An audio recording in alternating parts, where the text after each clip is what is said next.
where you're at. I also think that you're being a bit optimistic. You're I lying to am. yourself, but No, it's not that I'm lying to myself. It's that I'm not taking into account that there's a hundred and something that I do enjoy, which is West Texas that's dry, and yes. then there's the hundred and something that I don't enjoy, that's Yep. extremely humid and Mm, nasty and might as well be the swamp. That's North Dallas. yeah. Yeah, and I agree with you. I remember flying into Arizona one night, and it was literally after midnight, and I walk out, and it's 104 degrees, and it was perfectly comfortable because it's Arizona. I mean, yes, it's warm, like it's definitely Yeah, warm, but it's not I like mean uncomfortable. that's midnight. I wouldn't want to do Arizona when in July No, no. out on a tarred road. Yep. I have a buddy who lives there, and he's like, they have two air conditioners, big air conditioners, and he's like, you just don't go outside. It's just too damn hot. So If you during the day, fall you and your stay hand inside, and if you fall and your hand hits the paved road, you're going to end you're up with a gonna burn burn. yourself. I have done that. I've gotten a contact burn from leaning against the car and thinking and not really thinking about it and being like, "Holy shit, that was way harder than I expected." So, But I oh remember my. being a kid and going out and hitting up a jungle gym and putting my Oh, the hand the the the on the metal polished steel bars, slide. the metal bars, and I had Oh, a big okay. burn. Do you remember the slides though? They were just like shiny steel. It's like a griddle. That was a Gen X thing to be sure. That Oh that God. Oh steel no, I do slide remember this. that was right Oh, next to that spinning disc of death that had the metal bars the that you could hold. merry-go-round. I fucking loved the merry-go-round. Yeah, Let's see how That many was the people. best. It We'll put had someone so in the many middle. sharp edges on it too. Yep. We'll Great. put someone in the middle, and yeah, it had diamond plate for the base, right? And so you put someone in the middle and get four people around the edge and spin them until they fly off. It's scientific. You're learning about centrifugal force. So yeah. all right, puppy, come on, Happy New Year, Jim. Same to you, Eric. Thank you. good boy.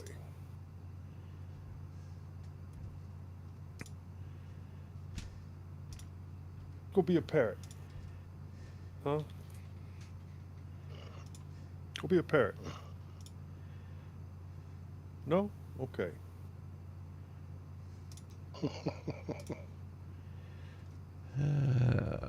Well, everything seems to be working. Your dog doesn't mind having that vest on him all the time, or He vest. hasn't complained to me. He hasn't said a word. All right. It's either this or chokers, and Yeah, I don't chokers are know. bad. I had a bad experience with that with a friend of mine's dog. I was in high school. The Saint Bernard hung themselves on their chain link fence in their backyard. I had to take the dog off the fence. Had a bad So experience, yeah, but it didn't have anything to do with the dog. You shouldn't wear them like that. But no, I mean, I've had like really big dogs, and the only way to get them to listen was with a choker. Because labs, some of them are smart, and then some of them aren't all that bright. And then like mastiffs, they're also mastiffs, not the Dalmatians, the similar colorings. I don't remember. But yeah, I know anyways, what you're talking. I know what you're talking about. Yeah, it's a the big dog, the mess. extremely large size dogs like that. Yep. I've actually seen people use those ones that with the choker that digs in when you yank on it. It's like Ooh, that, I don't know if I could put my dog in one of those. I mean, if I yeah, can't get that's a dog to that's listen to me, then mm, yeah. To me, that's animal abuse. Yeah, those that they should get arrested for that. That's awful. evidently it's a fairly common thing. I still see them in the stores. Oh, really? Oh, wow.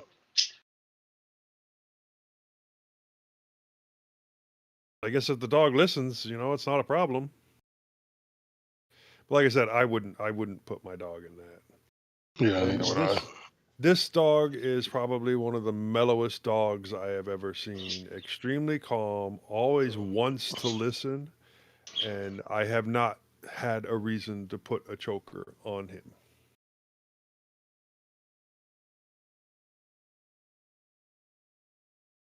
Isn't that right, Popo? So, anybody get any cool tech thing for Christmas? 2.5G network switch. Okay. That's about it. Ubiquity, what brand? Real HQ, something like Real HD. That's what it was. Real HQ. Real I'm familiar HD. with that. Real Oh, HD. Real HD. Yeah, it's like a Chinese brand or something. It works. Cool.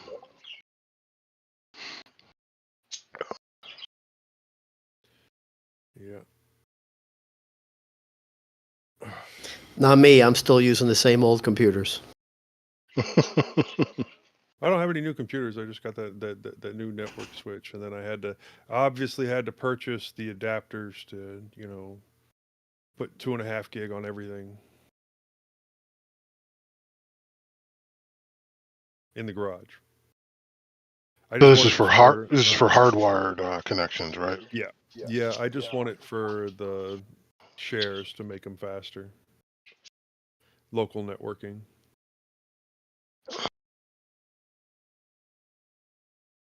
And the hockey game will be on in 25 minutes. Hockey game. Who? What hockey game? Penguins. I'm not even sure who they're playing yet. Hold on.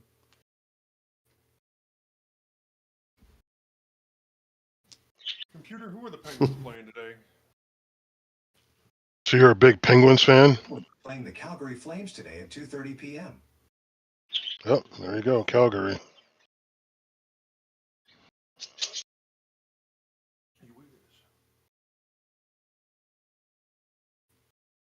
Looks like it's just us, Charles.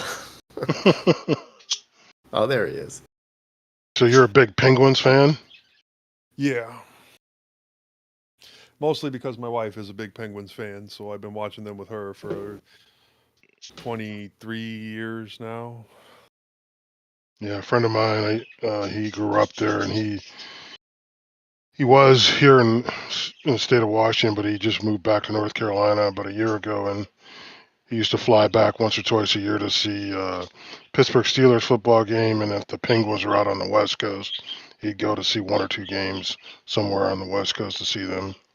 Man, I've looked at how much it costs to, go to the Dallas Stars game when they're playing the Pens, and it's not so bad most of the time if you look at the cost of their tickets. But when they're playing the Pens, it's like $200 a ticket, even for like the nosebleed areas, and Yeah. you got to figure there's also parking and everything else that you have to pay for. So, Oh yeah, and concession is even at the frickin' Allen Americans games that we go to is absolutely insane. So yeah. Yep, it's definitely a cost prohibitive thing to go to those pro sport events. all right, lay down. Good boy. Good boy. Tickets for everything now are super duper high priced. Yep. Unless you like punk rock like me, then it's still like $25 to $50, and you're good. I can get into the Allen American games pretty cheap. Usually they're free veterans tickets, so that's not a problem. But then when one large drink costs $13. Yeah. So when you say Allen tickets, is that like a junior league hockey? Yeah, it's one of the feeder teams, I think, for Dallas. I'd have to check with Oh, Glenn. okay. That crap. Yeah, where I grew up, when I was growing up, Rochester used to be the farm team for the Boston Bruins, and now they're the farm team for the Buffalo Sabres. At least they used to be up until a couple of years ago. I think that's the way it still is. So, matter of fact, I don't know if you remember Don Cherry. He used to coach the Rochester Amherst back when I was a kid growing up. How old are you? How old am I? Yeah. Old. I'm older. I'm the oldest of probably anybody on the podcast. Well, you're older than me. Yeah. Yep. Interesting. Put it this way, I was we're in in the high school. we're in the wrong room, guys. Oh, we are? Yeah. Oh yeah. We need to be in the public one. Oh, okay. Yeah, that's Well, I guess studio we're- is for the show. Public is for yeah. We moving? Okay. Yeah. We're moving. See you on the other side. Yep.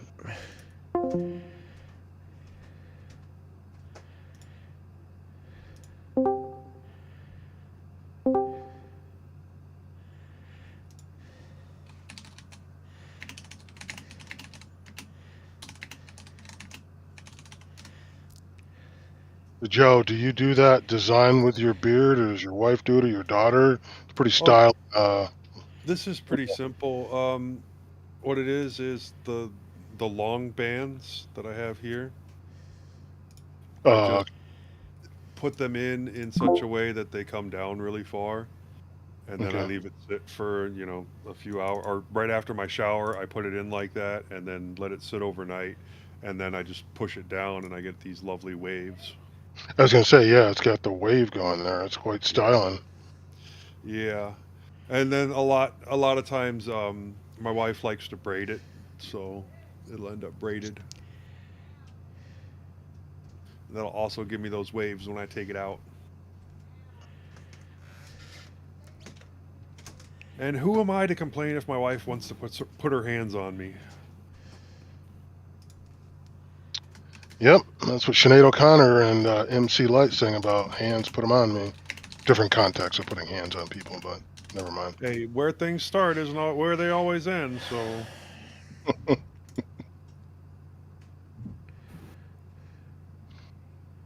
I guess Yep, because when you put your hands on somebody, nothing compares to you. Sorry, I'm channeling song Oh, lyrics my. and titles now.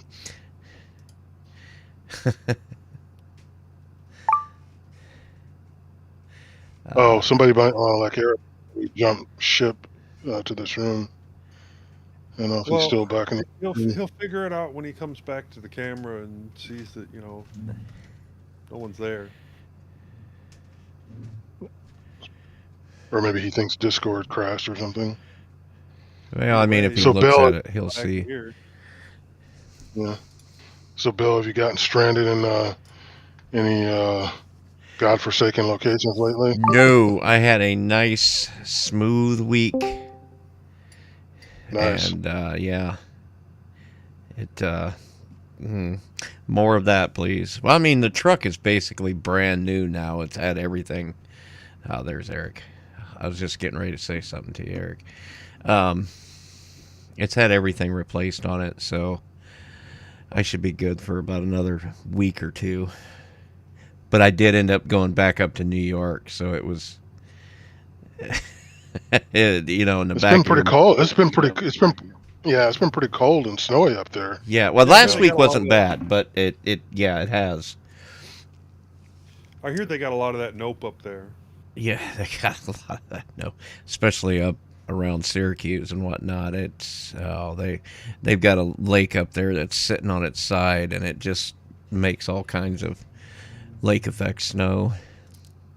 I had some snow, but I didn't have real cold temperatures like I did that other time.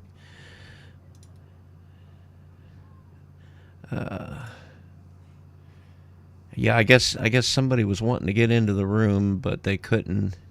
Luna Sick was trying to get on. Let Luna know. Access denied.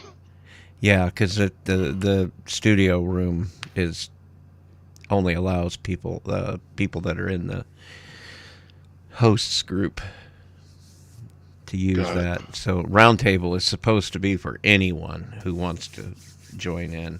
I still don't think we do a Public, good yeah. enough job of making sure people know that. Yeah. I keep thinking we need to put something in the notes permanently to drive that point home. But then again, You guys use not everybody wants to put themselves out there like that either. I don't know. no, not really. You guys use Ugreen products? Heard good I've become things. kind of a fan of theirs. Like Anchor, I've seen make them, this- but Go ahead. Oh, I've got one of those. Yeah. Yeah, I've heard of them. I haven't used them. they make pretty good. So like, they're on par, I would say, with like an Anchor and that kind of thing. So, yeah, I had it. So this is actually a better I got a bunch of academic question these for you. too. These are U green. Yeah, this is a NVMe. What is This it, is a- Bill? this the one's a NVMe 20,000, just a power bank. Oh, right. 45 watt charging. So This is an anyway, NVMe thing attachment. Oh, okay. enclosure. CME adapter for M.2. Yeah, Yeah, I've got 100%. the NVMe one, and then I've got the one for the. Oh, that's not good. The one for the SATA, the ones that look like NVMe drives, but they're not. The SATA M.2 NGFF. drives. The ones that confuse people. NGFF. Yeah. I find myself becoming less and less motivated by price directly or exclusively, let's say. So I had this Energizer branded, which, somebody probably just bought the, rented the name. Probably. And it was a same thing, 20,000. And within, let's say, a year or two, it got swollen. And my wife came in to me around Christmas, and she's like, "Is this bad?" I'm like, "Throw that away." Like, Get it out of the house. You get you get a 20,000 milliwatt Milliamp hour battery. Like, that thing goes off. Yeah, that's bad juju. So she's like, "Oh, I didn't." I'm like, "Yeah, get it out." So That's the bad thing about those going- those inside batteries and laptops. They could swell up quite a ways, and you wouldn't even know it until something bad happened. Have I told you this laptop, this Dell XPS? The touchpad is, it's pretty decent. It's still not modern in the sense that it takes up like the entire thing, like most of them do, but it's pretty big. And I would be using it, and I realized at some point that the corner of it had come up enough that it wasn't flush anymore, and that it was actually lifted. I'm like, what the hell? Did I drop it? Like, I don't understand. Here, I let it persist for another couple months, and then it started to really lift, and I'm like, what is going on? And then I realized, battery. And here the battery was completely swollen, and yeah, I had to replace it. And Dell batteries are not cheap. You can get cheap ones, but they're not good. And so not. yeah, but yeah, just by having that thing swell, it like threw the touchpad all off. And That's how I got that mini laptop of mine. I mean, originally it was like a $1,200 laptop, and I got it for $100 because the battery had swollen so much that it was actually pushing the keyboard upward. It had yanked the mountings for the whole upper assembly out. Not good. And Not yeah, good. no, it was definitely not good. And I took it apart. I didn't even take that battery into my house. I took that thing apart outside in my, like, right on top of my car, and then threw that battery directly away, and then, brought the rest of it inside. And then Yep. that I had to order the battery for, and then I had it for like 3-4 years before the battery started to swell again, and I could see that it was because I didn't have those anchors there anymore. I could see real quickly that it was starting to bloat again, so took it apart, pulled the battery, ordered a new one, and it takes weeks to arrive, but yeah. I got it. a lot of that comes from just overcharging, and if the internals are not such that they are good at limiting the charge, then it can just easily overcharge. And I think because my wife is prone to, we've all grown up using like nickel metal hydride and like different types of batteries that have memory, or and like the lithiums just aren't like that. And so someone like my wife is so used to that concept of just leaving stuff plugged in, or and I'm like, honey, you really can't do that. Like, if it's charged, it's charged. Just take it off, and that lithium cell will keep that charge for years. But she just has this habit. I think comes from, having phones with small batteries, where you have to plug them in all the time, or you're gonna have a dead phone. But Like my laptop, the mini laptop that I was talking about, even with a brand new battery, only charges up to 98%. So I don't know if there's some kind of discrepancy. well, so I didn't get a Dell branded battery for this one. I got the mid-grade one, which I knew wasn't as good, and it's the Right. same way now. It'll only charge, even when it's plugged in, it only goes up to 85%, 87%. And then I know that there's a lot of devices like the Steam Deck, which will charge to 100%, but then if you leave it on the charger, will allow itself to drain down to 95% and then charge up again, and then allow itself to drain down and then charge up again. So Well, I've seen certain devices where you can get, as instead of a battery pack, you could get a capacitor pack, right? So that means you could leave it plugged in all the time, and you're not going to suffer those problems. And I actually just got a clock radio that has a 60 or 90-second capacitor charge in it that will allow it to be unplugged for long enough for normal power outages, are what, 15 seconds? yeah. So it's actually pretty smart to do that, to just have a capacitive charge that will, dissipate over 90 seconds. And I was explaining it to my wife, like how capacitors work in a rough way, and like how cool they are for what they are. And if they didn't have Such that, a nerd, aren't you? Such a nerd, Eric. oh, you know what? If there's one thing that I scientifically that I wish that I was intimately familiar with, it would be electrical engineering. I think it is the way, waveforms and, Oh, my like, father-in-law the way would that, love you, man. He was an electrical oh, engineer. but it's just so fascinating. It really is. Electricity is magic. It really is. It's amazing. So, Oh and I man, just if suck only at you it. knew I It's just, somebody also a with an fantastic electrical song by engineering Outlaw. degree. what's that, Joe? If only you knew somebody with an electrical engineering degree. Yeah, right. Yeah, I know. And that's somebody that uses it all the time. I know. Well, listen, I'm dangerous enough to use a multimeter, and that's about it. So, and my soldering skills are not anything to write home about. So, speaking of the Steam Deck, I've been thinking on two different projects. Sadly, yeah, both are kind of expensive.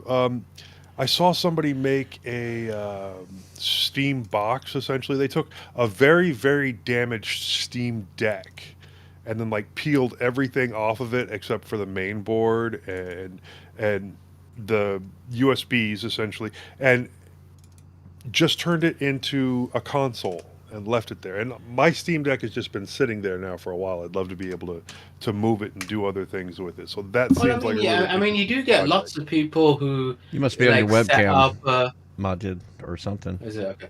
Your Well, audio is shit. okay, I was just gonna say, it could always There be we go. that. I mean, you do hear quite a few people who get these kind of Geekcom mini PCs and stuff, and then put Bazite on it, and then you basically got, a Steam box. Well, this is actually taking a Steam Deck that's broken and then just turning it into a console because the screen's broken, the battery's shot, whatever. Mm. But So the you're going other to one, repurpose it. yeah, the other one is what you're talking about, putting Bazite on a BC250 mining board, which basically has the PlayStation 5 APU on it, and you can get them for about $120, $130 now. But then you also have to get a proper power supply, and then you have to modify it, and then make sure that it has proper cooling, get a case for it, and everything else. And I figure by the time I'm done, it would not be a cheap project. So Yeah. Well, I mean, what games are you looking to play on it? all those things in my Steam library, and I'd like for it to be able to play Borderlands 4, even though they've done some improvements to it. They've made it more performative on older devices. I don't know if anything that I have is yet powerful enough to play Borderlands 4, because they want you to have like 8 gigs of virtual memory for the graphics. or 8 gigs of memory for the graphics. So that on its own is a little beyond what I have right now. And they already said that it won't play well on the Steam Deck. Hey, Charles. Happy New Year. I just realized it's the first time I've seen Hey, you this year. Majid. Did you have a good? Yeah. Did you have a good time? See, Christmas, New Year, and all that. Yep. It was good. Quiet for the most part. Nothing big. Nothing special. So, yep. You I was get any just gonna good ask. presents? Good. I got a FM transmitter for my vehicle. I Mm-hmm. was talking to Bill about that maybe a month or so ago. So I finally got one. So it was a present. So, but anyway. Oh, nice. I was gonna ask, has anybody ever used some type of power bank for a laptop? Like if you're flying, and typically laptops you can get about 3 hours of battery life, and then after that it's kind of shaky. Yeah, I Unless you think, got a Mac, I, some M3 or M4 or something. or one of the newer laptops. Some of them allegedly have good battery life. You can take some power banks on, but they have to be within a certain. They can't be too big, basically. Otherwise, it Yeah. becomes a fire thing. I think I've got So I think 6,000 it's milliamps in my 10,000. head. I've got I think it's a little. 6,000 in I my. think it's No, the reason I say 6,000 is because of the fact that some of the newer phones, like the OnePlus 15 and the Oppo and the whatever, they've got batteries which are 7,500 milliamps. And the reason that they are still okay is because they've actually put two cells in them. So they're 3,500, thousand milliamp, with a total over 7. And that's how they're okay. Because I think it's not as high as I thought. I initially thought it was 10,000 like you, Eric, but actually it's not that high. well. So, Gotcha. but Might be they're six. doing I was it. just curious. See, they're using watt hours instead of milliwatt. Milliamp. So they're doing 160 watt hours per battery with Okay. a limit of 2 spare batteries. So that's a sort of a different measurement than how power Okay. banks are sold. But really that's one consideration for travel, and then the other is going to be the power output. So like the one I just got, this is 20,000 milliamp hours or whatever, but it is 45 watt output. So that's really good for like quick charging a phone or something. That's probably not enough for a laptop. So it might be enough Right, for yeah. like a slow charge. So they do have ones with like 100 watt output. You just have to look and see what it's rated for. And usually they'll crow about the fact that they can be used with laptops. So it's not like a secret or anything. But they did have this version, this exact same thing with the 100 watt that was maybe $15 more. So So I guess what I'm saying, and so with these type of things, if for a laptop, then the airlines will say, well, it can only be like, what did you say, Majid? 160? 6,000 is what I 160 thought. or 6,000 is what I thought. 6,000 Milliamp. milliamps? Okay. That's Well, pretty standard for airline. well, as I said, I'll check in it. Power banks on planes. I'm sure there's a thing about it. Yeah. I was just curious. I've never used one. I was just curious anybody had ever Yeah, used a power bank. you can bring a typical personal power bank up to 100 watt hours, according to a couple of websites. That's a change in recent years, then, isn't it? Because it used to be a lot lower than that. So, lithium-ion batteries must not exceed 1,000 watt hours, and you can only carry up to 2. Yeah, there's I did. Okay. Do they actually check the size of the battery on your phone, though? No. Okay, so so a 10,000 milliamp hour power bank is equivalent to 37 watt hours. So therefore, 10,000 would be fine. A There you go. 20,000 milliamp power bank is equivalent to 74 watt hours. So again, you're fine. So yeah, I think you'd be if a 50,000 one would be 185 watt hours. So you couldn't do that. Okay. This is from Anker's website. right. So Anker obviously sell quite a few power banks, so they'd want it to be Yeah, I just put it into the Discord. You can have a look in the public room. Somebody just brought me a generator today. A gas generator? Mm-hmm. Ooh, like a How little idea Honda why. one, or Bit I random. haven't looked at it yet. Yeah, random. Somebody brought me a generator today. Like, here you go. neat. Have a generator. Because somebody walking down the street and they looked over at your house and say, "Hey, That's what that it guy was. looks No, like he no. could use a generator." Like, somebody handed the generator to my daughter, and my daughter Oh, okay. brought it to me. So somebody handed me a Got it. generator today. The little Honda ones that you see at like art fairs and stuff, those are that are really quiet. Those are impressive.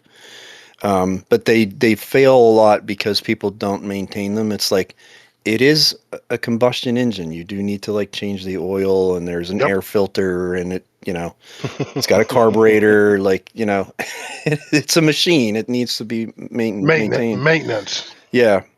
So there's actually a pretty decent secondary market if you don't mind fixing them. And I've watched a guy on YouTube that does small engine repair, and he finds there's so many products that people will use for two or three summers, like a mower or something, and because they don't know how to fix anything, they're just like, oh well, I guess I'll throw it away and buy a new one. And and it's just a Briggs and Stratton engine or something. It's like, or a Honda. Honda motors, those little Honda motors are expensive, man. Like my So- one small lawnmower, that was made by, it had a Briggs and Stratton motor on it. But it was definitely not designed to have the carburetor taken apart and fixed. It was designed to have the carburetor It wouldn't replaced. surprise me if newer ones are like that. Yeah, just Yeah. because, corporations I- have to be dicks now. Yeah, I kind of got tired of taking that carburetor apart to clean the thing and put it back together. But yeah, I've been doing small engines since, well, I can't even remember how old I was Well, when I started. the old It's Briggs pretty and darn young. Strattons, I mean, they were indestructible. Unless you were a moron and put like metal shavings in the oil or something. You know what I mean? Like, and even then, to rebuild them was usually trivial because they're just so simple. But yeah, like, They're made to be disposable now. They really are. well, So- everything's made to be. Freaking cars are made to be disposable. It's stupid. Which is funny considering how much how much new ones cost now. They gave me my car's at the dealership because it's under warranty, getting some work done, and I got a loaner, so it's a newer car, and I'm like, this thing is such a piece of shit. Like everything in it just feels like garbage. Like it was just made of recycled like milk cartons or something. It's just junk, It's a German brand, so it's like, I would have thought their cars would feel German, but nope. Feels like a Kia or something. Not anymore. Not anymore. Go get Yeah. yourself a Mini Cooper.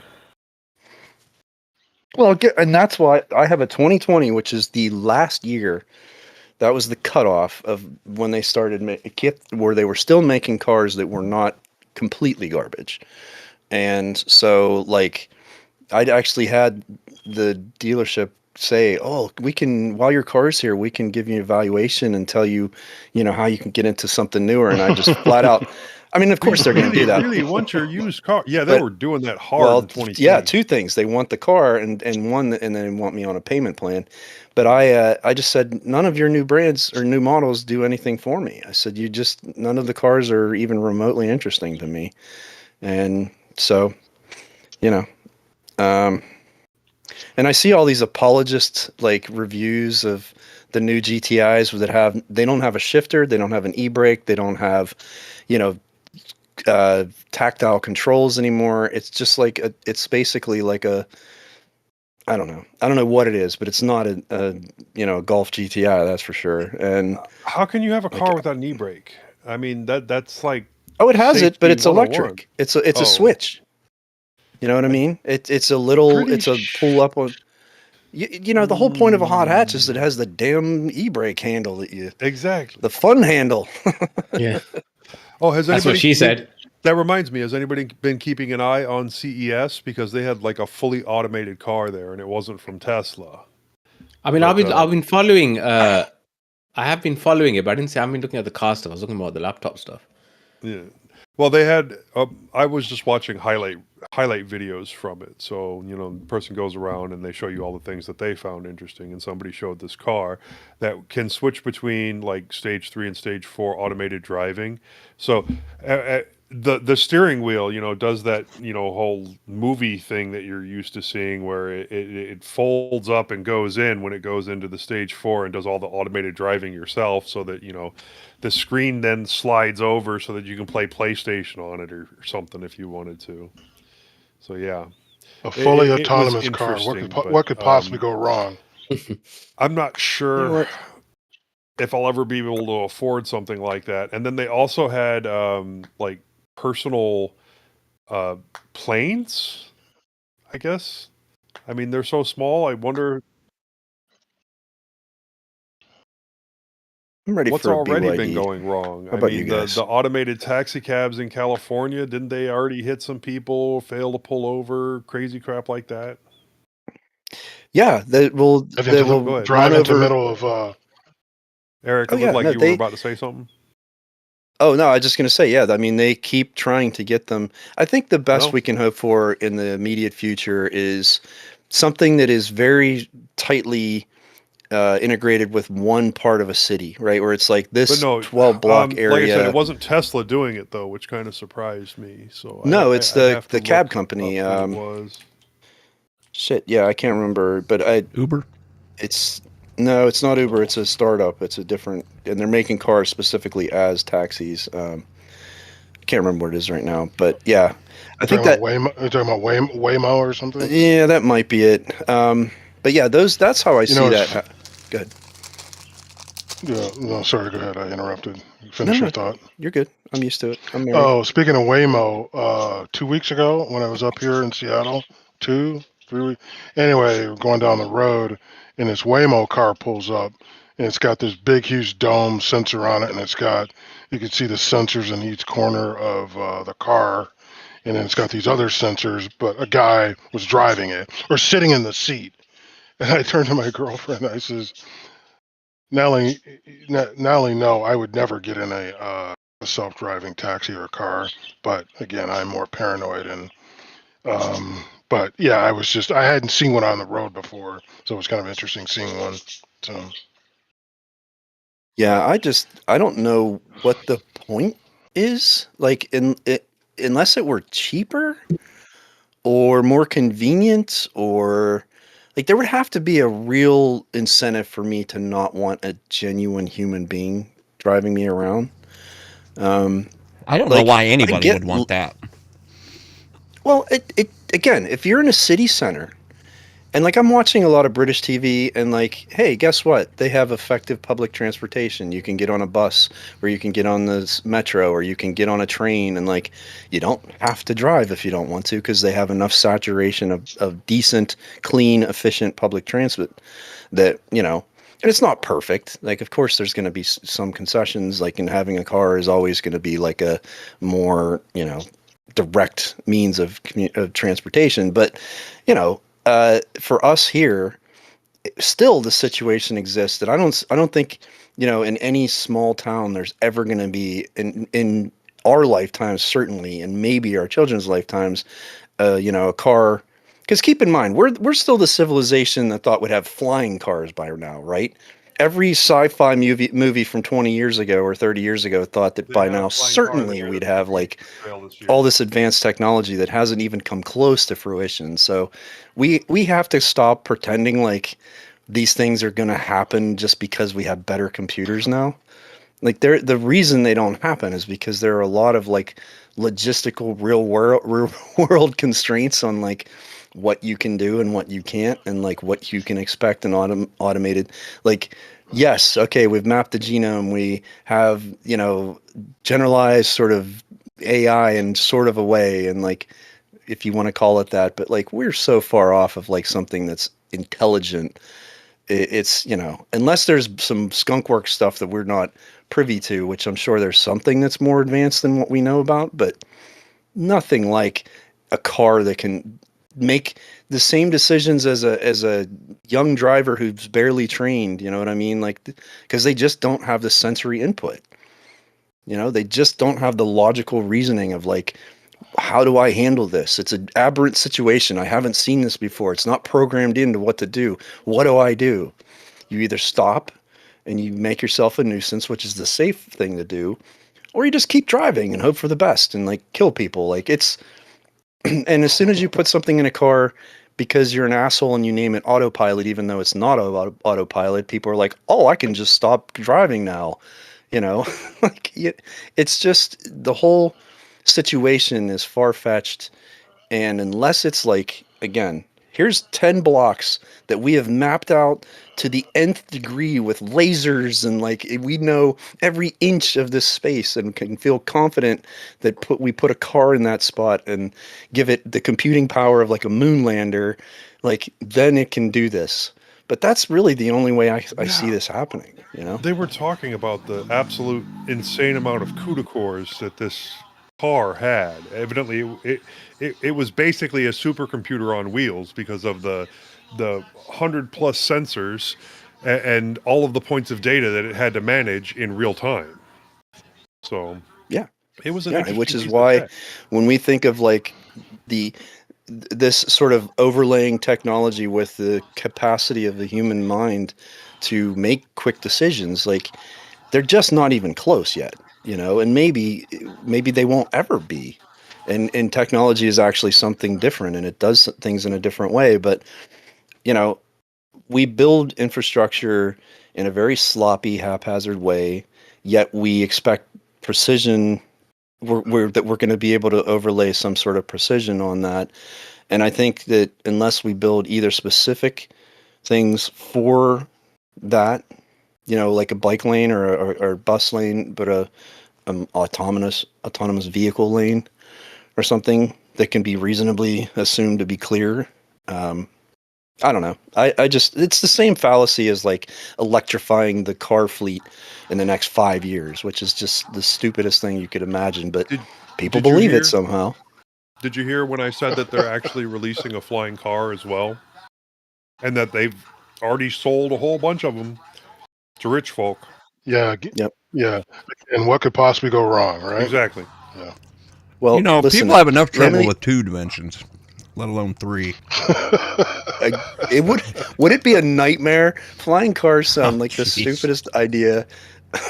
Like, yeah, let's just have the, you know, road rage on 2 dimensions is bad enough. Like that just so no, Well, I to your point, Eric, we're being sold. It's the lie that the tech companies, you know, it's marketing, it's hype, think it's it's bullshit. You I know, think some of it is a lie because it's disingenuous, but I think the greater lie or the greater truth is that it's optimistic. Right, and the right? optimism Yeah, relies on cooperation from local government, from federal government, state government, relies on public, you know, institutions and private corporations. It relies on the people who live there, you know, trying to get them to buy. I mean, there's just it requires cooperation on a scale that we don't normally have, and outside of like a tragedy, right? Unless you lived like through 9/11 or something and saw that sort of like for 5 minutes we all stopped being assholes to each other, you know? And like it is possible, but it takes an extraordinary amount of like focus to do. And it requires usually a tragedy, but I mean, or something that, you know, is otherwise insurmountable. And the truth is that ask how many people buy a second electric car, you know, after they've had their first one, because that number goes down farther than you might imagine, right? I see. Uh, I would have thought so, but the guys that I know who do have electric cars, some of them have taken another one, which I was surprised by because I remember hearing all the you have complaints. access to other cars that we don't. Keep that in Okay. mind. That plus you build that I'm just infrastructure saying. into your house. You put that outlet in your house. You go through Yep. all that trouble to, you know, adapt your lifestyle to it. I can see how people. Plus, you can drive through like 15 countries in a day. Yeah, that's true too. What, in the UK? Well, I mean, in Europe, Yeah, you know. it's Yeah, it's because you it's, can it's take the not the tunnel, biggest. you can get into France, and then from France you can go anywhere. It's called the channel. Channel Wow. tunnel. The channel. The channel. So, Majid, is cars in the UK and Europe, are they on a boom infrastructure? Is it all still about the diesel No, I engines? mean there's a lot more electric cars. You see a lot of them around. There's a lot of fleets, company cars which are electric. There's people you can get electric cars. There's some tax breaks you can get with them. You can get them as a way of. Some people even use it as a tax. I'm not sure if you say tax avoiding, but a tax minimizing scheme by then, having that and as an expense, and therefore your taxes will be lower and all this kind of Tax, stuff. Yeah. So there's quite a lot of those. tax write-off. Yeah, that's that kind of thing. And so yeah, I do see quite a few people with them. Infrastructure wise, the government used to give you a grant for setting up a supercharger in your house. They'd give you some money towards that. They've stopped doing that now. Most places that you go, like supermarkets or hospitals or things like that, you will find places with electric charging stations. There had been a plan from the previous government to phase out all new petrol and diesel cars from 2030. So you could only buy electric. I think the present government has realized that that's not going to happen. It's just not going to happen. We're not going to get there. I personally haven't gone down the electric route, mainly because I don't. One of the things that does seem to not affect, but people do talk about, well, guys who've got electric cars, is range anxiety. You can only get 250 miles out of a full charge. And so you need to be thinking about, and it's not just a case of, okay, if it runs out, I go quickly put some petrol in, it takes me 5-10 minutes. It's going to need a half an hour, 45-minute charge minimum before you can get back going again. And so, but it is cheaper running costs in the sense of fuel wise, because if you can get electricity tariffs and stuff where you will only pay a couple of pence an hour overnight, for example, and so people will have that kind of tariff, and then they'll charge their car overnight, and instead it'll come out to just like 7 pence an hour or whatever. So even if it takes 3 hours to fully charge or 4 hours to fully charge, you've hardly spent anything. And so That's on your home charger. Yeah. Yeah, because On your home. superchargers, and they're probably the same way there, but superchargers here are more expensive than gasoline. Exactly. I was just going to say. Yeah, so here, And as I said, so the superchargers here, you're right. They used to, to have a supercharger put into your house, for example, used to cost a couple of $1,000, but the government was giving a grant, so basically it came out to be free, if you know what I mean. Yeah, but I mean the superchargers that are out in public that you have to drive to. Yeah, they're expensive. I don't know the exact cost because, as I said, I don't here for us, the upgrade is from 120 to 240 because most people's home service is only 120, and to effectively charge a electric vehicle overnight, if you have 120, it could take and depending on the size of the battery, it could literally take most of a day to charge a battery, because you guys natively have 240. Yeah. I was going to say 120. Yeah, we natively have 240. Yeah, right. I don't understand why you guys. How come you guys only got 120? It's what we do. I don't know what to tell you. It's what the decision was made 140 years ago or whatever, and that's just what we do. Yeah, I was going to say, yeah. There are plenty of now new construction. Just like there'll be coax cable in the wall, right? Depending on the technology of the day, you build into a new home what that might be. So there are homes that have 240 to start because that upgrade was made. The problem is it's an upgrade to the power source, either the pole or the street or whatever. It's not just like internal, so you have to have the breaker be upgraded. You have to have the line run. So there's cost to that. And then like you said, that's just for the standard charger, and then you can get a larger. So it's complicated, right? It's something that is accessible to less than everybody, right? It's more of a novelty or a and so that's why this fallacy of electrification of the car fleet, to me, for the last 10 years, I've just been going, does anyone actually believe this? I mean, am I the only one that looks at this and goes, how in the hell is this even because that's if you own a house.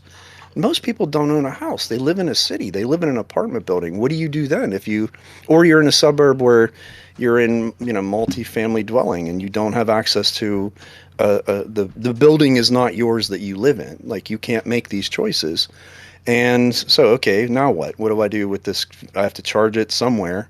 And the practicalities of it are just difficult compared to combustion engines. And yes, of course, you hear the argument, well, the petrol industry's had all these years to run the pipelines and have the gas stations and and yes, that's absolutely true. But that doesn't negate what I've just said. Like, yes, Yeah. all of these so the other thing is we really don't have like a plethora of electric vehicles. Usually what you get are like these weird, like not cars, because instead of manufacturers just taking a real car, like a normal car, and then making it an electric version, they build a whole different version that is completely silly, doesn't have anything but like a screen in it. And I'm sorry, for someone like me who's used to driving an actual car, that feels like driving a go-kart. And it's not real. It's not a real vehicle to me. I don't want that. I want a car. There's lots of electric vehicle manufacturers here. All of the major ones have got an electric SKU. So Volkswagen, Right. Audi, If I BMW. had my druthers, I would have an Audi e-tron, Mhm. because I think that's a beautiful hatchback with, the electric. But here, having one of those because of parts and stuff make it kind of, they didn't Yeah, really there's have a it around long so enough. so so so our hospital had a tax write-off thing where you could get a Audi e-tron through the hospital, and it Oh, would, nice. and it would still cost you money, but it wouldn't cost you as much as it would. It would have Yeah, normally cost. Your yeah. take home will only be decreased by say 300-400 pound a month, compared to Okay, the actual cost of it that's not being, bad. the Yeah. actual cost being 6-7 tons. And then the other thing is, in this country, there's things around certain benefits and stuff. So, for example, I know some of my slightly more junior colleagues, still my level, but only just a couple of years behind me. You get an amount of free childcare, nursery childcare, if you're Mm, under a certain salary threshold, and once you go past it, you lose that 30 hours free. Okay. And yeah. so there's one of the girls, she became attending last year, and she was going to be hitting that salary point. And so one way of getting out of it was, or if I get this car on the fleet from the hospital, it's going to Yeah, bring my yeah, yeah. salary down by £300 or Smart. something. Smart. This Yeah. now brings me underneath the threshold. And she's got an electric Porsche, a purple electric Porsche. Beauty. It's And a her sexy car, I 30 must hours say. of childcare. Good job, Mom. Yeah, I'm yeah, proud of you. exactly. The other Exactly. thing that kills me right now about electrification of anything is that we have tech companies who have, promised gigawatts of new electricity for their data centers for AI and stuff. They're putting them in neighborhoods and areas where essentially they're subsidized by the taxpayers, which means that even if it isn't coming directly from their taxes, they're now paying more for electricity. So if you have an electric car and you thought you were making, you were getting around paying for gas, because I think people really felt that way for at least some people, especially when there was a subsidy and then now there isn't. Now the power you pay for is even more expensive. So, and we're already at almost at capacity with all of the power generation for HVAC, for all these different uses. We haven't built a new nuclear power plant in what, 40 years or something. I mean, all of these things cannot exist in the same world, right? Like we have to pick. some some things have to be reality and some things have to be unreal. So, Yeah. I mean, um, I think the other thing is that because your market is so skewed with only a some certain number of manufacturers, it doesn't drive the competition, no pun intended. well, Where, yeah, while here, I mean, we've even got the BYD most coming. the most popular vehicle in the country, the Ford F-150, they had the Ford Lightning, which to the people who own them, they say they love them. They're these wonderful electric trucks, because could there be anything more American than an electric truck? and people love them. You could actually run your And home off Ford of them. canceled production of them. And Ford canceled production because people weren't buying them. Built a If they won't buy huge the most new factory down in Kentucky or Tennessee, huge new factory to make batteries. the batteries and everything, and now it's going to be one of the biggest flea market buildings. Well, in the no, country. they're doing a huge write down, and then what? They're going to make batteries for like phones or something. Yeah, it's like That's- silly. It's a ridiculous building for something like that. I watched Yep. him. I watched him build it, and I made a joke to somebody. I'm not kidding. I said, "Yep, there's going to be a new flea market on the side of the road in Kentucky here pretty soon." And that's, I mean, I'm not far off from it because Nope.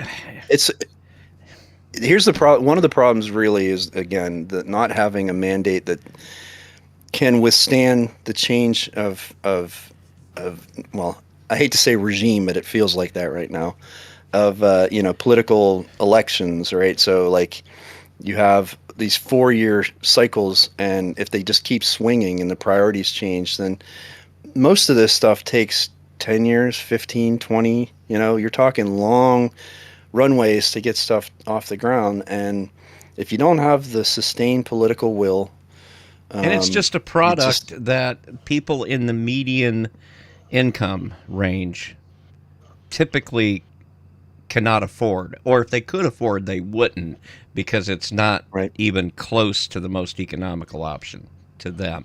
Right. So well, but then on top of that, so I love cars are like one of my soft spots. On top of that, they don't make affordable cars anymore. No. American manufacturers have just stopped making cars. I mean, Ford has literally stopped. Besides the Mustang, they do not make cars anymore, which is sort of a mind-blowing thing to say. And then, especially because they made really good cars, but because the profit margin off of a car is too low, because we want everybody to be driving $75,000, $85,000, $100,000 SUVs. You're paying as much for a freaking car as you are basically a house, at least in my mind. A $2,000 a month car payment? Are you stupid? Like, I mean, I won't pay that for my rent, let alone car payment. Yeah, they don't pay me enough to be able to afford a house and a car. I'm sorry. Yeah. The other option you have is a 7-year loan on a car. Because that makes sense, right? Well, it does on pickup trucks. Like I've got 50-year loan on a house. I mean, it's going to get to the point where if you want it, you're going to have to do something like that, because, like you said, you can't afford a car and a house. And the other thing is, at least for someone like me or other people now, you can get a decent used car. What happens? Because all of our cars today are garbage that are made to fail in the next 5 years, or what happens to all the people who rely on used cars? You live in a country where you can't exist without a vehicle unless you literally live in city center. Yeah. What the hell is going to happen? Everybody's going to be stuck with a car payment they can't afford. Secondary markets, you're going to get. I mean, the question I have is, what kind of secondary market are you even going to have? Because a lot of these batteries it'll have to pop up. It'll have to. No, because what I mean is, so we're starting to get this now. We're starting to get a number of electric cars that are now coming out of warranty period. Things are now being sold in the used market. And it's very difficult, because in the past you would know that, okay, car that's done 3 years, 5 years, done 100,000, whatever. You've got a mental understanding of what the state of that car is. You look at these cars and it's like, yeah, in 3 years they've done 150,000. The battery's only got a warranty for 3 years, so that's why the previous owner's selling it. And then you're like, okay, but what does that mean? If the battery goes, what do I do? I mean, it's not like a gearbox or a clutch or something like that how to fix, or what it will cost. Or like my son's car that we bought is a petrol 1.4 liter Seat Ibiza. I got it slightly cheap, and I thought to myself, there must be problems with it, and there were. There was an alternator that needed redoing. It's a head gasket that needed redoing. All that, but I know how much they cost. So that it's like, okay, even if I pay for all these things, I'm still getting a good deal. It's just, I'm just having to do the work for it. But I have no idea what is a battery Well, replacement in a Tesla. I mean, how does that let me work? tell you. Let me tell you, because it's not pretty. It's Hmm. absolutely not. I mean, you have these used cars, used electric cars, and it's not just the cost of the battery that's the issue. Because when a new battery costs $14,000 or Flipping heck. more, that's absolutely insane. The next problem you have is all of these different car companies are using different batteries with different connectors and different Hmm. sizes and different shapes to go into different spaces. So you need a battery that is specific to whatever vehicle you have, which is why they're able to jack those prices all the way up. You cannot get a generic battery for something. You Hmm. have to get that battery. And I think maybe those companies are doing it on purpose, but when they move on, to the next vehicle that they're making with a different shape, different size, different power output battery and completely forget about the old one, their answer to you when you come looking for battery is buy a new car. Hmm. Yep. Yeah, that happened to my neighbor where I live in Portland. Uh, her and her husband, well, her husband, he had a hybrid Toyota, got rid of that. Then he got a full electric car, and then he got his wife a full electric. This is over a course of several years. And her car, it was a little Ford something, a small one. They replaced the battery in it twice. It was coming up again for the third time, and they said the exactly same thing. It's cheaper to trade in the car, and now she's got a Ford Mach-E Mustang, whatever the hell that thing, all electric now, instead of trying to replace the battery. Yeah, exactly. And Eric is smiling, The and it's laziest. like, That is the laziest marketing I have ever seen in my life. Let's see what's popular. exactly. The Ford Mustang sports car. We want to launch a new electric SUV. What should we call it? How about Mustang? What? Like, it just every time I see one. Unfortunately, I don't see very many, which tells you something. But yeah, every time I see one, I'm like, you've got to be kidding me. Like, I, oh my I, goodness. And I know I everybody loves that they're fast and you can, but they're really not fast. They're just fast a little bit. And you have that paradox of, but they're easier to maintain because they don't have all of the problems with an electric, with the internal combustion engine. Except that they're not inexpensive because you still have to do all of the regular maintenance of, all of the drivetrain and everything. And yeah, that's a ticking clock for someday you have to deal with that battery. And again, this is the truth with, luxury cars and lots of other cars that are just not good investments. If your plan is to lease it for a little while, great, not your problem. If your plan is to, buy it and then sell it within that warranty period, fine, not your problem. The problem again is the trickle down of these vehicles making it to the secondary market. Because most cars, think about it. I mean, unless you're someone who buys a car and holds it indefinitely and as long as it'll run, uh, but that's just not cool, right? I mean, you got to have something new. You can't have an old car. Old cars are I mean, for that poor is the. people. I mean, that is the most cost-effective way of having a car. Is buy it in cash, and just keep it till it dies. oh my Do you gosh, They know what I hate mean? me. They have hate you me. I walk in, first thing I say, pay in cash, and they're like, "Oh, have you seen my 2001 Buick Century? hey, I say what say, you yeah. will. Those were killer. Oh, it's a tank. It's a tank, The and it engines just in keeps those are going. amazing. It keeps Yep. My fr- going and going and going. It does not die. I have more problems with the electronics than I've had with the drivetrain. Yep. I did Yeah, have to drop that's true. like Those 2,000. electronics too. The connectors start to go, and the wiring, the jackets, like on the wiring harnesses and stuff. Yeah, yeah, it's not great. But I did have to drop like 2,000 into it last year to keep it running. But other than that, at 25 years, I think that's okay. Yeah, exactly. I Because watched. once you then do the maths of these. So, for example, I bought a BMW 330D in 2009. So, this was around the time when the credit crisis had happened and all this, and business was really tanking. And the government had this scheme called scrappage, where they would give you guaranteed £2,000 for your car, whatever your car was actually worth, right? And so this was a way so that to try and get people to buy new cars. At that point in time, I had been looking to buy a house, but something had happened, which my job had moved. So I had some money which I had been planning to use for a deposit. And so when I saw this car, which should have been 30,000, but with all the benefits and the what you call scrappage scheme and this, that, and the other, it was going to cost me 21,000. And I was like, okay, fine. And I went and I said, I'm going to pay cash. And they looked at me like I was some kind of weirdo. And I was like, fine, whatever. So I paid them cash, right? So 21,000 in February 2009. I got rid of that car 2017 August. So it lasted 8 years. I did 150,000 in that car. I sold it for 2,000. So basically I spent 19 grand on that car, right? That comes out to a monthly car bill, if I'd done it that way, of 160 quid. And you think to yourself, that is why it's the most cost effective way to get a car. And as I said, mine would have even lasted a bit longer if I'd tried.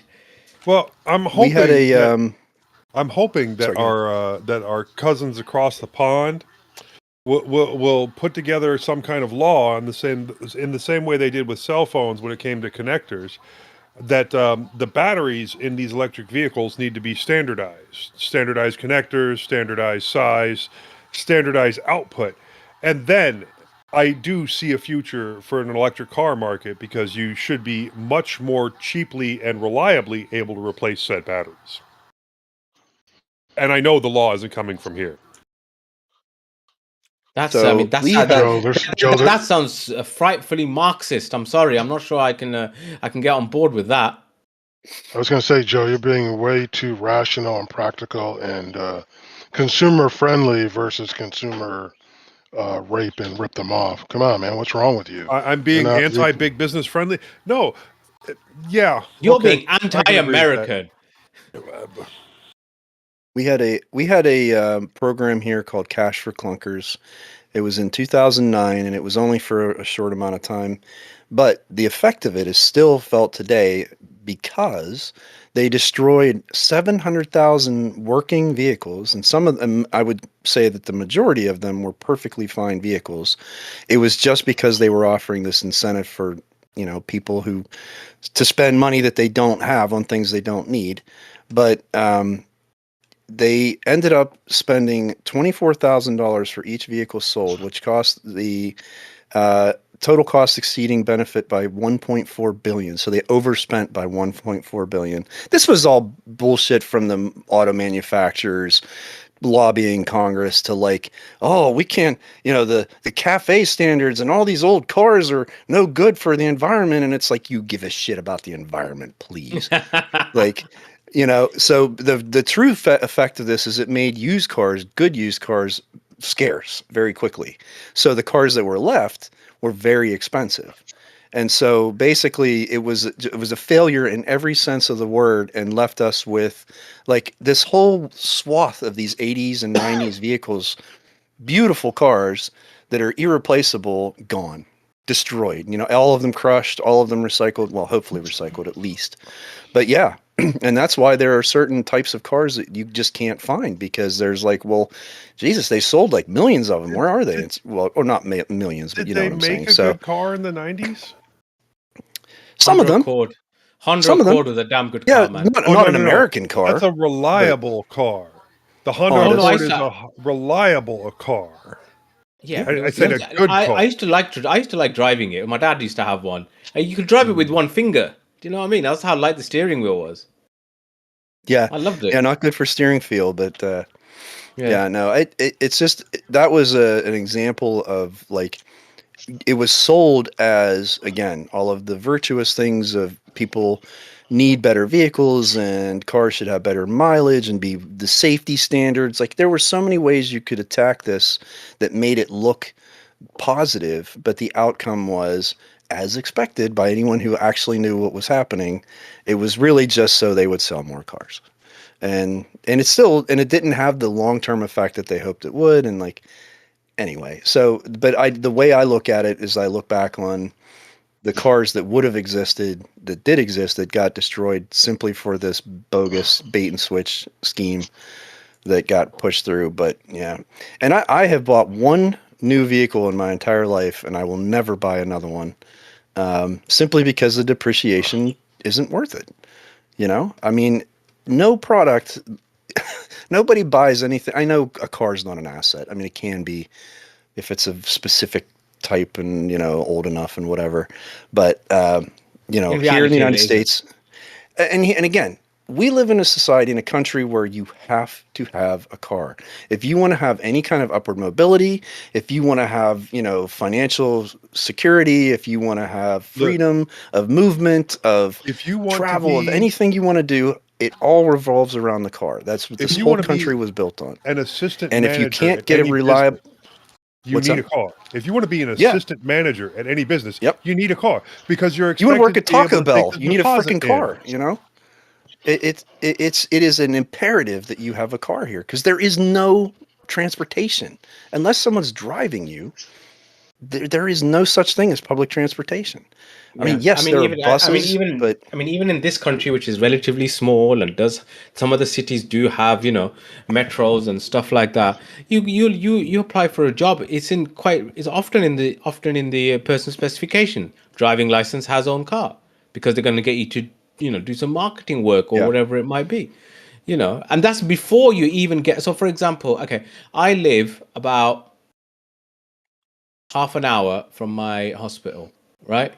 If there's absolutely no traffic, I can get there in 22 minutes. If there is, you know, some traffic, is 45 minutes, right? It is 10 miles from my house, door to door. My car broke down. It was about this time last year before, right? And I looked at how long it would take to get me from my house to my hospital by public transport, hitting 2 hours. yep. And it's like, Yeah. well, it's ridiculous, There isn't are it? people making minimum wage who are on public transportation for a significant portion of their day simply because there wasn't work in their area. And like I've done the same thing, Majid. If I had to go for some of my medical appointments and didn't have a vehicle, you're talking up to 4 hours one way. And then you've got that coming back. So that's like if I didn't have a car and I wanted the jobs that exist in that region and I couldn't move there because it's more expensive to live there, then the only way for me to have that would be to either incur the cost of owning a vehicle, because the vehicle itself, if you're lucky, you can get something that's reliable and inexpensive. Great. Okay, that's one thing. Insurance is ridiculously expensive. You know, gas is not cheap.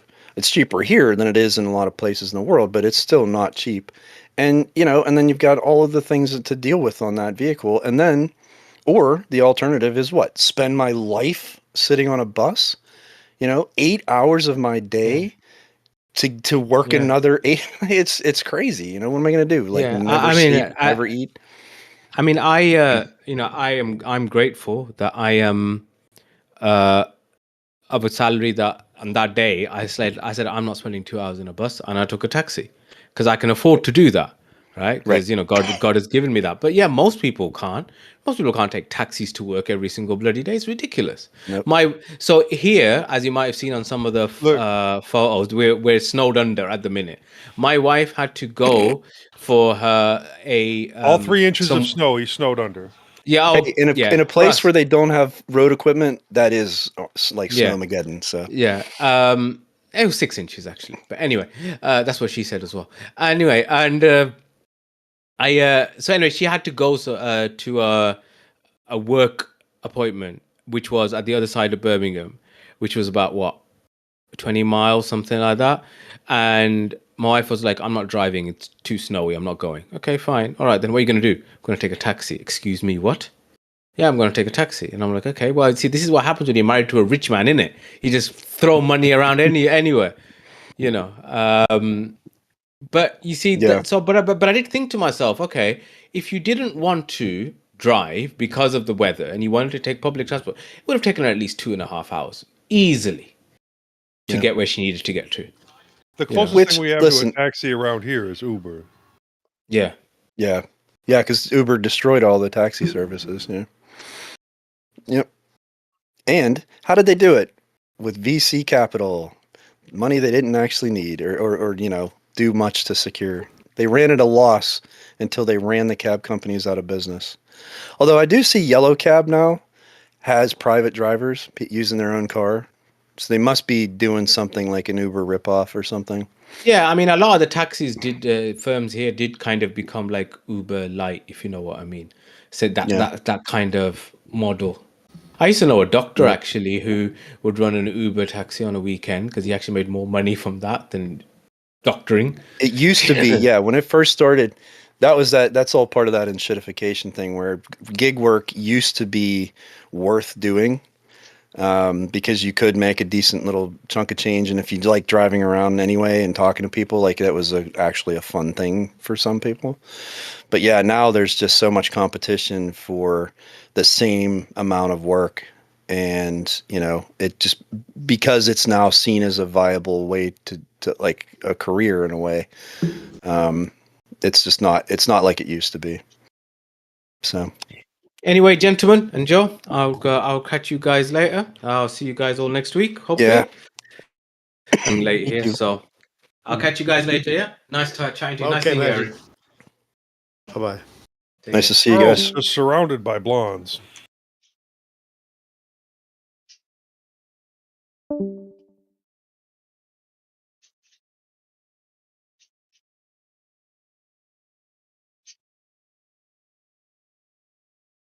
You guys still there?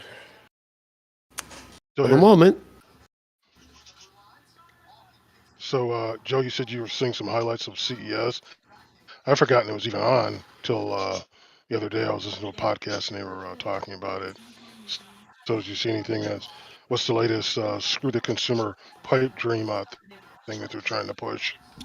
A lot of it I'm gonna was. excuse me. I'm gonna log out too, fellas. Bye bye. See you later. Yeah. Well, a lot of it was XR and AR glasses coming down in price, which isn't that big a deal. And then there was all the pipe dream robots. I mean, they're showing Oh, some right, yeah. really, really good, high quality robots. One was like fighting and doing martial arts, another was dancing. And then they had the robot that was, trying to be Rosie, and it was actually doing a good job of cleaning up a person's house. But I don't know. I'm never going to be able to afford it. And then, like I said, they did Yeah. have the flying car, and multiple hundreds of thousands of dollars, and Yeah. they are talking this year. They are manufacturing, and they're releasing to the few people that have purchased so far. But in the next few years, they were planning on expanding. How many they make each year and making it more viable for people to get. And they are completely electric, and they've minimized the number of moving parts. It's just I don't know. I don't see enough people. I could see that being useful as like medical rescue or something. Put it in Alaska, put it in the middle of nowhere where you can't get an ambulance quickly. I could see that working, but I can't see it being in like residential or even like a big city. People aren't respectful enough of other people to make that viable. Yeah. I saw a thing just a week ago on 60 Minutes. What's the famous Boston Dynamics? Now they've been bought and sold and changed over, and they were showing a humanoid robot, and now they're programming it to learn behavior and to walk into thing instead of just trying to program everything into it. But it's so now the programming approach is a lot different than it used to be with the four-legged dog and the thing. And and speaking of the thing I heard about these flying cars, that I heard a guy that now they've realized because of regulation issues that they're trying to do more of a flying taxi service versus trying to do individual sales because they know how hard it is to get FAA approval and regulation and stuff. But anyway, Well, so they were saying some weird crap too about it skirting the edge between being a plane and being a drone, so that way there were different rules for it or some crazy crap. So I don't know. yeah. And speaking of drones, I was listening to another podcast. This guy helped. What is his? Anyway, it's a drone delivery service, and what they started out was like you mentioned in Africa, delivering blood and critical supplies to remote African villages and or where there's some medical thing, and they had been doing that for about 7 or 8 years, and now they're expanding it to do other um hospital supplies, and now they're getting ready to here it comes to do fast food delivery stuff, and I think Jack in the Box You got to or one open of up that they've been American doing market somehow. yeah, they've been testing for about a year, year and a half in somewhere to deliver where they can bring the item and hover above a home or yard and they get to a certain level with and they can drop it instead of trying to get it to land.